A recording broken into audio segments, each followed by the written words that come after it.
Je tenais à vous faire une correction commentée de cet exercice 27, cet exercice d'algorithmique pour que vous puissiez ensuite le faire pas à pas, tout seul.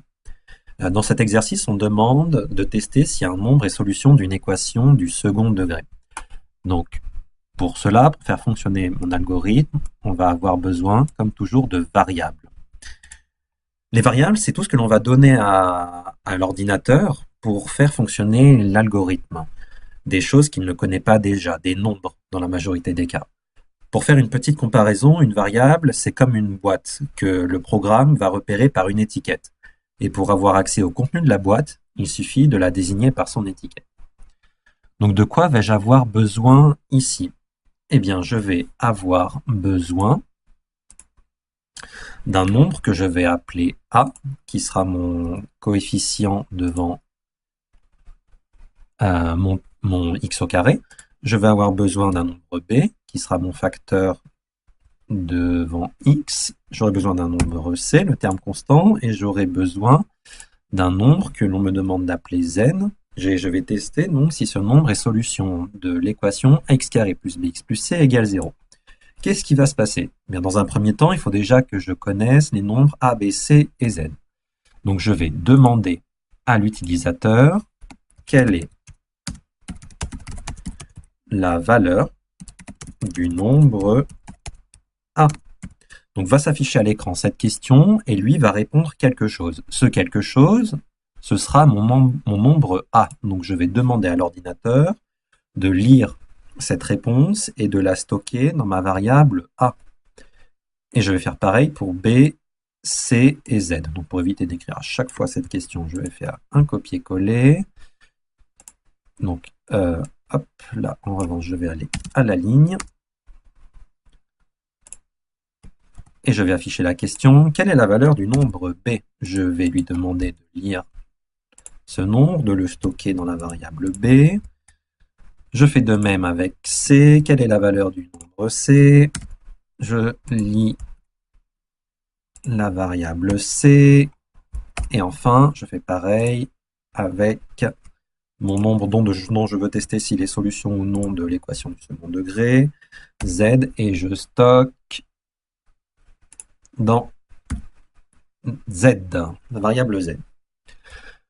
Bon, il va y avoir deux cas de figure. Soit mon nombre est solution de l'équation, soit mon nombre n'est pas solution de l'équation. Donc pour cela, on va faire une boucle. Si j'ai a fois z au carré plus bz plus c égale 0, alors mon nombre est solution. Sinon, il n'est pas solution. Je vais donc faire une boucle si avec une condition sinon. Donc je vais tester si a fois z au carré. Donc z au carré, soit j'écris z fois z, soit, regardez ici, vous avez un aide-mémoire pour toutes les fonctions déjà prédéfinies dans AlgoBox. Si je veux faire x puissance n, je dois taper pow comme power, x virgule n. Donc moi, je veux faire z à la puissance 2. Je vais faire pow z virgule 2. Donc a fois z au carré plus b z plus c, et ça, je veux savoir si c'est égal à 0. Je veux faire un test, je ne sais pas que c'est égal à 0. Donc, comme je veux faire un test, je veux voir si c'est égal à 0, je mets 2 égale.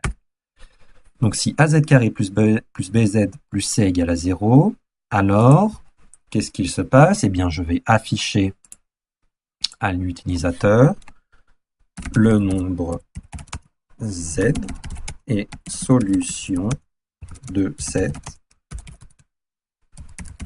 équation. Voilà. Et sinon, eh bien sinon, afficher le nombre z n'est pas solution de cette équation. Bien voilà. Je vais essayer ce programme. Qu'est-ce que je vais prendre pour A? 2 par exemple, 3 pour B, 4 pour C. Je prends vraiment des valeurs au hasard et 1 pour Z. D'accord, je prends juste des valeurs au hasard pour voir déjà si mon programme ne comporte pas d'erreur de de syntaxe. Non, il a l'air de fonctionner. Je vais maintenant tester mon programme avec les nombres que l'on me demande de tester dans la question 2. Donc, on me demande de vérifier si 19 est solution de l'équation 2x carré moins 80x plus 399 égale 0. Donc, je vais relancer mon programme. Le nombre A, c'est donc 2, B, moins 80, C, 399, et je teste le nombre 19. Non, le nombre Z, donc 19, n'est pas solution de cette équation. Et je fais de même pour les autres nombres que l'on me demande de tester.